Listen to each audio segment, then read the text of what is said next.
మూడు రాజధానులు అంటూ మునిగిపోయిన ఇంకా ముంపు మంత్రమే ఆలపిస్తోంది వైసీపీ.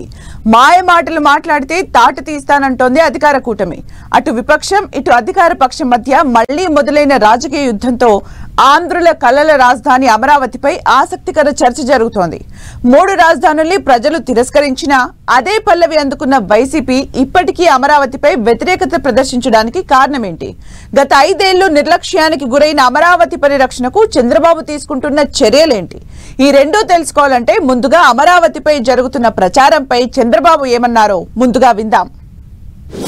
మార్చేయమనండి, బెంగళూరు సిటీని మార్చేయమనండి, బాంబే సిటీని మార్చమనండి, హైదరాబాద్ సిటీని మార్చమనండి. బుద్ధి జ్ఞానం ఉంటే మాట్లాడడం మానేయమనండి. మీ ఇంటి మీద నీళ్లు వస్తాయని ఆకాశంలో పోతాను, ఇంటికి నీళ్లు రాకుండా చూసుకోవాలి. మర్యాద తెలుసుకునేది నేర్చుకోవాలి. ఇంకొకసారి మాట్లాడితే ఆ నాలుకలు తాళాలు వేయాల్సి వస్తుంది. విన్నారా? విపక్ష నేతల నోటికి తాళం వేస్తాను అని చంద్రబాబు స్ట్రాంగ్ వార్నింగ్. నిజానికి ఇది చంద్రబాబు ఒక్కరి కోపం కాదు, కూటమి పార్టీలు రాజధాని నేతల అందరి ఆగ్రహావేశమని అంటున్నారు. రాష్ట్ర విభజన జరిగి 10 ఏళ్లు దాటినా ఇంకా రాజధాని లేని రాష్ట్రంగా మిగిలిపోవడానికి వైసీపీ 3 రాజధానుల విధానమేనన్న కోపంతో ఉన్న చంద్రబాబు భవిష్యత్తులో కూడా అమరావతి రాజధానిని ఎవ్వరూ టచ్ చేయలేని విధంగా చట్టపరంగా పకడ్బందీగా చర్యలు తీసుకుంటున్నారు. ఇదే సమయంలో వైసీపీ మద్దతుదారులు గతంలో వలె రాజధానిపై వ్యతిరేక ప్రచారం చేయడం ప్రభుత్వ ఆగ్రహానికి కారణమవుతోందని చెప్తున్నారు.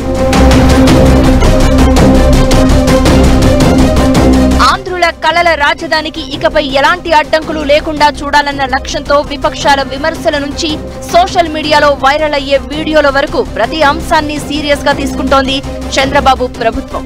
అందుకే అమరావతి మునిగిపోయిందనే విమర్శలను అంత తేలిగ్గా తీసుకోకుండా చంద్రబాబు సీరియస్ వార్నింగ్ ఇచ్చారు అంటున్నారు. తప్పుడు ప్రచారం చేస్తే నోటికి తాళాలు వేస్తామన్న ఘాటు వ్యాఖ్యల ద్వారా కఠిన చర్యలు ఉంటాయనే హెచ్చరికలు పంపారు చంద్రబాబు. అమరావతి రాజధానిపై కూటమి ప్రతిపక్షం వైసీపీ మధ్య పూడ్చలేనంత అగాధం ఉన్న విషయం తెలిసిందే. కూటమి పార్టీలు 3 అమరావతికి మద్దతుగా నిలుస్తూ ఉండగా వైసీపీ ఇప్పటికీ 3 రాజధానుల రాగమే ఆలపిస్తోంది.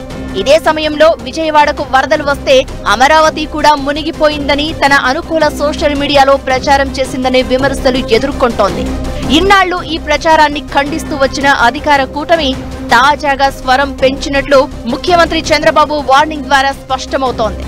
గతంలో తాత్కాలిక భవనాలని, ఐకానిక్ భవనాల నిర్మాణం ప్రారంభించాల్సిందని చెప్పిన బాబు ఇప్పుడు అలాంటి మాటలకు చాలా దూరంగా ఉంటున్నారు.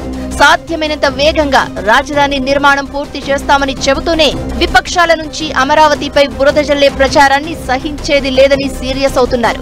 ఈ క్రమంలో అధికారం చేపట్టినప్పటి నుంచి రాజధానికి అనుకూలంగా ఎన్నో నిర్ణయాలు తీసుకున్నారు. శ్వేతపత్రం విడుదల నుంచి భవనాల పటిష్టతపై ఐఐటి నిపుణుల నుంచి నివేదికలు తెప్పించడం వరకు ఓ స్పష్టమైన విధానంతో ముందడుగు వేస్తున్నారు. ఈ సమయంలోనే విపక్షం నుంచి ఎలాంటి వ్యతిరేక ప్రచారం జరిగినా గట్టిగా సమాధానం ఇవ్వాలని నిర్ణయించినట్లు చెప్తున్నారు.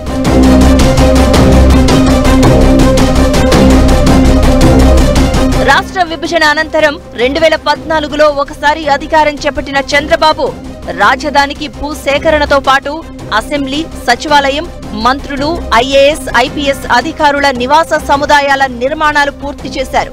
ఇప్పుడున్న అసెంబ్లీ, సచివాలయాల స్థానంలో ఐకానిక్ భవనాలను నిర్మించేందుకు పునాదులు వేశారు. కానీ 2019 ఎన్నికల తర్వాత ఈ పనులన్నీ ఆగిపోయాయి. వైసీపీ ప్రభుత్వం 3 రాజధానుల పల్లవి అందుకోవడంతో అమరావతి చిట్టడివిగా మారిపోయింది. ఇక తాజా ఎన్నికల్లో అధికారంలోకి వచ్చిన చంద్రబాబు ప్రభుత్వం మళ్లీ రాజధాని పనులను పరుగులు పెట్టిస్తోంది. ఇప్పటికే జంగిల్ క్లియరెన్స్ పూర్తి చేయగా వచ్చే 2 నెలల్లో నిర్మాణ పనులు తిరిగి ప్రారంభమయ్యేలా చర్యలు తీసుకుంటోంది. ఇదే సమయంలో వరదలు రావడం, పక్కనే ఉన్న విజయవాడ మునిగిపోతే అమరావతి కూడా జలమయమైందని వైసీపీ అనుకూల సోషల్ మీడియా ప్రచారం చేయడంతో ప్రభుత్వం సీరియస్ అవుతోంది.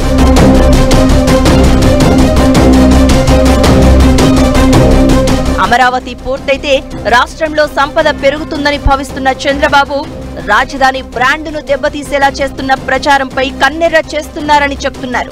ప్రస్తుతం ఇతర రాష్ట్రాల రాజధానులుగా ఉన్న చెన్నై, ముంబై, బెంగళూరుతో పాటు దేశ రాజధాని ఢిల్లీ కూడా వరదలకు మునిగిపోయిన విషయాన్ని గుర్తు చేస్తున్న చంద్రబాబు ప్రకృతి విపత్తులు వస్తే ఎవరు ఏం చేయలేమన్న విషయాన్ని గుర్తించాలని హితబోధ చేస్తున్నారంటున్నారు. అన్ని ప్రతికూలతలు తట్టుకునేలా రాజధానిని నిర్మిస్తుంటే వైసీపీ మాత్రం ఇంకా పాత పాటే పాడుతూ ఉండడం చంద్రబాబుకు ఆగ్రహం తెప్పిస్తోంది అంటున్నారు. మళ్లీ పాత రోజులు గుర్తు చేసుకుంటూ రాజధాని ప్రచారంపై అప్రమత్తంగా వ్యవహరిస్తున్నట్లు చెప్తున్నారు.